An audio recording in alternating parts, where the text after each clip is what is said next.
숙박 어플에 이용 후기를 썼는데 통보도 없이 삭제됐더라. 내가 쓴 이용 후기가 삭제당했다는 얘기를 주위에서 여러 번 들었습니다. 실제로 숙박앱 이용 후기를 업체에서 마음대로 삭제하는 일이 있었는데요. 오늘 여기에 대해서 말씀 한번 드려보겠습니다.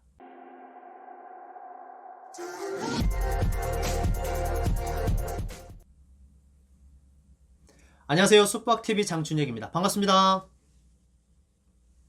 오늘은 숙박 앱에 내가 쓴 이용 후기를 업체에서 마음대로 삭제할 수 있는지 한번 알아보겠습니다. 자, 이걸 말씀드리기 전에 혹시 숙박 앱이 어떻게 출발했는지 아세요? 2000년대를 넘어서면서 모텔에 대한 정보를 공유하는 온라인 카페를 시작으로 모텔 정보가 사람들에게 공유되기 시작했습니다.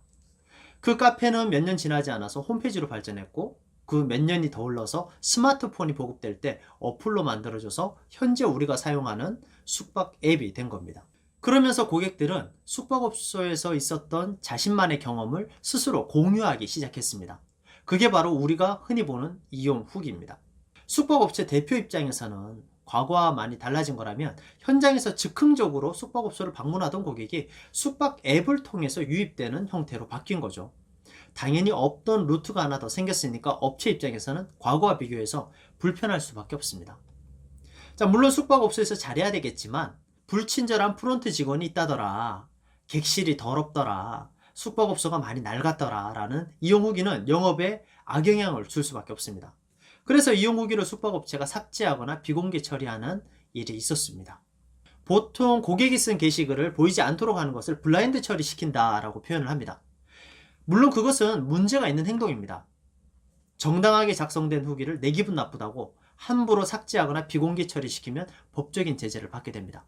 2017년 4월 25일자 헤럴드 경제를 참고해서 말씀드리면요, 인기 숙박 앱인 여기어때, 야놀자, 여기야를 운영하는 업체들이 이용자들의 불만족 후기를 비공개 처리하고 광고비를 낸 숙박업소를 시설과 서비스가 우수한 것처럼 표시해 소비자들을 유인하다 당국의 덜미를 잡혔다.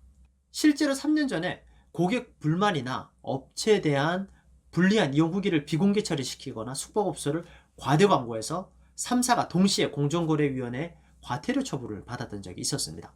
계속 읽어보겠습니다.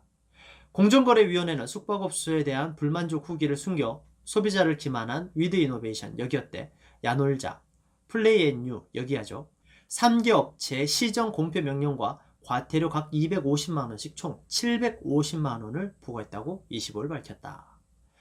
자, 그러면 궁금한 점이 하나 생기죠. 그러면 모든 이용 후기를 삭제하지 못할까요? 반드시 그렇지는 않습니다. 정당하게 블라인드 처리시키는 사례도 있습니다. 자, 우리가 회사에 가면 사내 규칙이 있고 학교에 가면 뭐가 있어요? 교칙이 있죠. 그런 것처럼 숙박앱 이용 후기에도 규칙이 있습니다. 그게 뭐냐면 이용 후기 약관입니다. 이 약관에 위배된 이용 후기라면 정당한 사유로 블라인드 처리시킬 수 있습니다. 뭐 예를 들어서 객실을 이용하지 않았는데 이용한 것처럼 이용 후기를 쓴다든지, 또는 환불받고 난 후에 악감정으로 이용 후기를 작성한다든지, 그리고 없는 얘기를 만들어서 작성을 한다든지 하면 블라인드 처리시킬 수 있습니다. 자, 삭제하지 못하는 것들은 이런 것들이죠. 숙박업주가 이용 후기를 보니까 별로 기분이 안 좋아졌어요.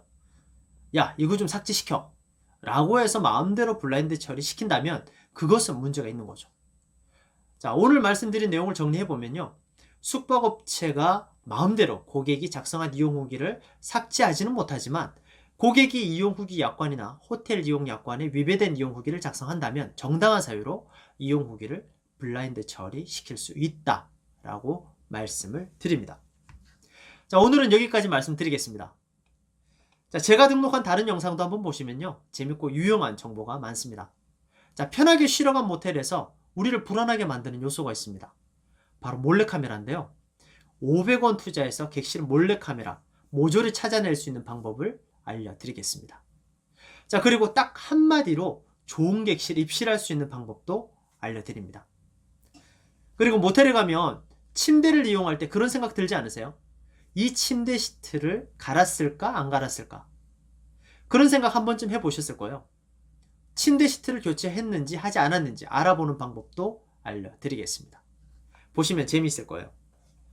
자, 숙박TV 구독, 좋아요 많이 눌러주시고요. 숙박업소에 대해서 궁금한 점이 있으실 텐데 댓글 많이 달아주세요. 보고 마음에 드는 것만 답을 해드리겠습니다. 지금까지 숙박TV 장춘혁이었습니다. 감사합니다.